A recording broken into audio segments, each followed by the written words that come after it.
Higher और Nifty का analysis देख लेते हैं कल के लिए, साथ में सेंसेक्स को भी कवर करेंगे क्योंकि वीकली एक्सपायरी है सेंसेक्स की। तो क्या डायरेक्शन रहेगी, क्योंकि मार्केट में बहुत ही ज़्यादा पैनिक सेलिंग देखने को मिल रही है। वॉर भले ही अदर कंट्रीज में चल रहा है लेकिन उसका इफेक्ट हमारे इंडिया के सप्लाई चेन पे बहुत ज़्यादा दिखाई दे रहा है, उसकी वजह से थोड़ा पैनिक क्रिएट हुआ है।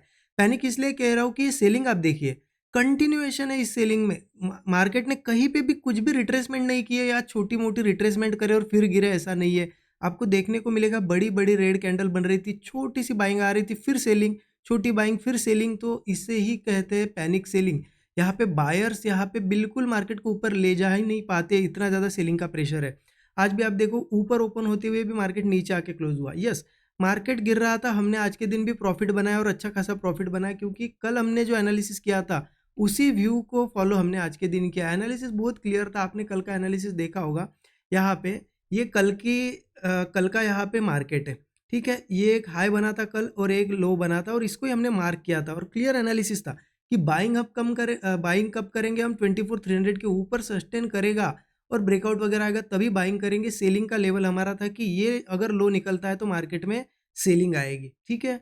तो उसी तरीके से मैंने भी आज के दिन प्लान किया। यहाँ बीच में भी मैं चाहे तो सेलिंग कर सकता था, बट यहाँ पे पूरा बाइंग का जोन था, इतना अच्छा स्ट्रक्चर बना है, यहाँ से या फिर यहाँ से कहीं से बाइंग आ सकती थी, इसीलिए वेट किया गया। पहले इंपॉर्टेंट लेवल निकल गई, उसके बाद जाके मैंने सेलिंग का ट्रेड प्लान किया है।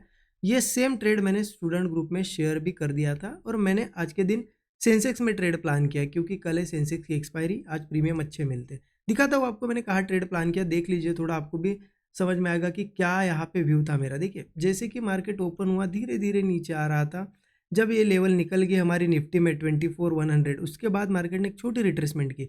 जैसे रिट्रेसमेंट आई उसके बाद कंटिन्यूएशन आने लगा, यहीं पे मैंने कई ट्रेड प्लान किया और ये मोमेंटम कैच किया।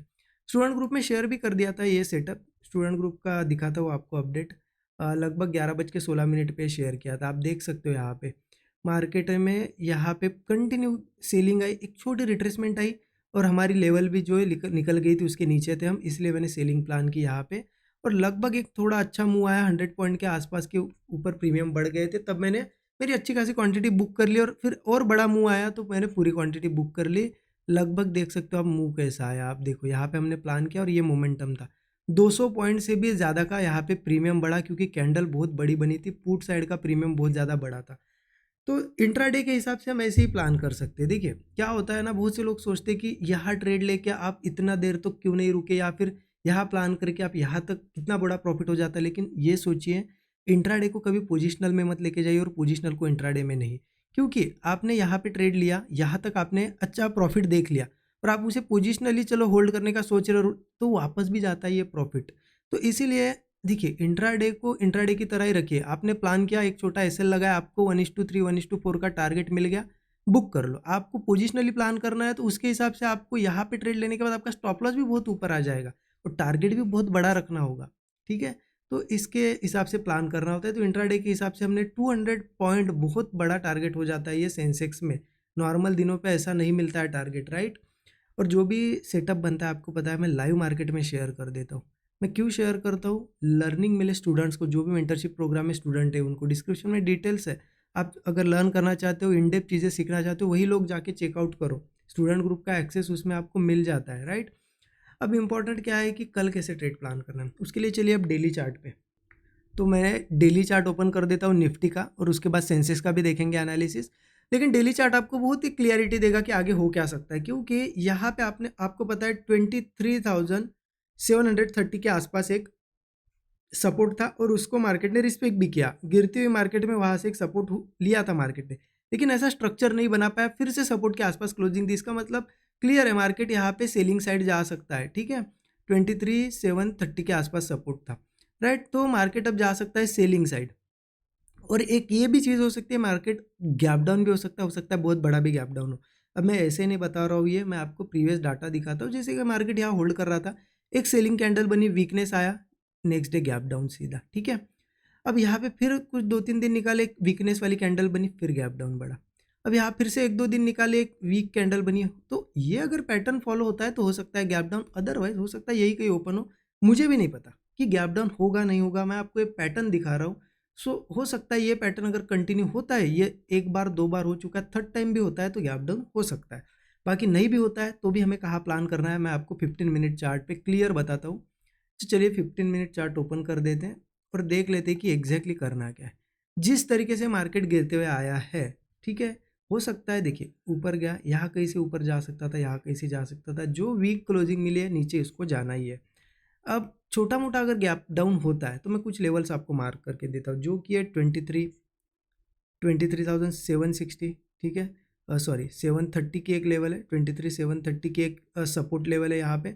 इसके नीचे 23,620 की, इसके नीचे लगभग लगभग 23,500 के आसपास की लेवल है। अब इन लेवल्स का इंपॉर्टेंस क्या है कि जैसे मार्केट कंटिन्यू गिरते हुए आया है, मान लो छोटा मोटा गैप डाउन या हुआ और इन लेवल्स के आसपास आया, तो यहाँ से कुछ बाउंस हमें मिल सकता है।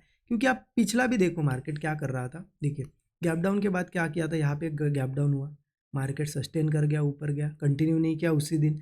यहाँ पे भी देखिए बड़ा गैप डाउन हुआ था लेकिन कंटिन्यू नहीं कर पाया। तो अगर वैसा होता है छोटा मोटा गैप डाउन, तो ये सपोर्ट्स हमें हेल्प कर सकते हैं एक बुलिश ट्रेड लेने में, भले ही कम क्वांटिटी में लेंगे हम, लेकिन बुलिश ट्रेड यहाँ पे प्लान कर सकते हैं, छोटी क्वांटिटी में बाउंस हम कैच कर सकते हैं। अगर इन सपोर्ट के नीचे धीरे धीरे ट्रेड सस्टेन करने लगे तो आगे के सपोर्ट्स हमें आते हुए दिखेंगे धीरे धीरे।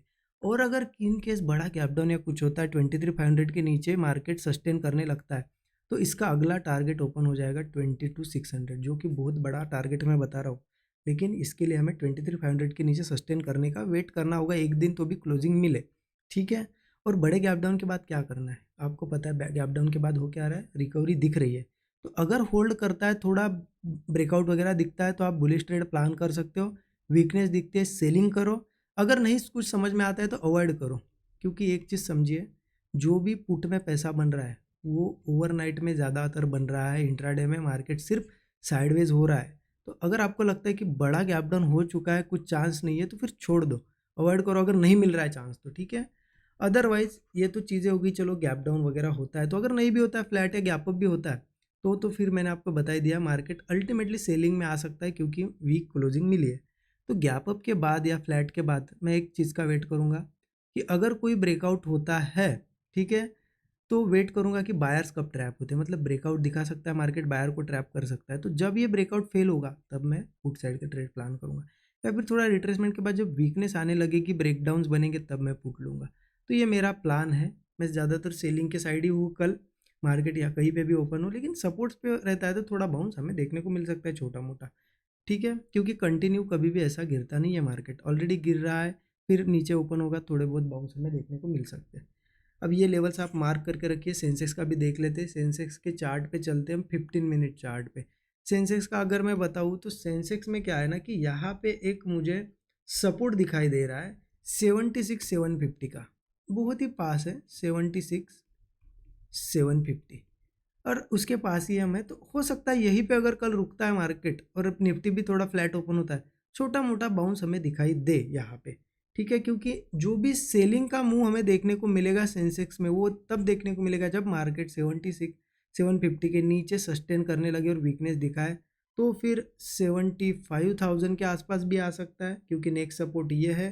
फिर उसके बाद 74,650, ये सभी सपोर्ट से नीचे, ठीक है।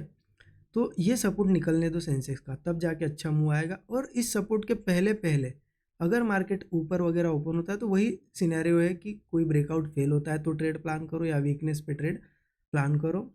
सेंसेक्स की क्या है, एक्सपायरी है कल, अच्छा मूव मिलेगा, तो जो भी ट्रेड्स बनेंगे मैं ज़रूर लाइव मार्केट में शेयर कर दूंगा स्टूडेंट ग्रुप में, सो दैट आप लाइव मार्केट में लर्न कर पाओ कि कैसे क्या ट्रेड्स बन रहे हैं, कैसे प्रॉफिट बुकिंग हो रही है, ठीक है। बाकी एनालिसिस कैसा लगा आप जरूर कमेंट में बताइए। Thank you so much.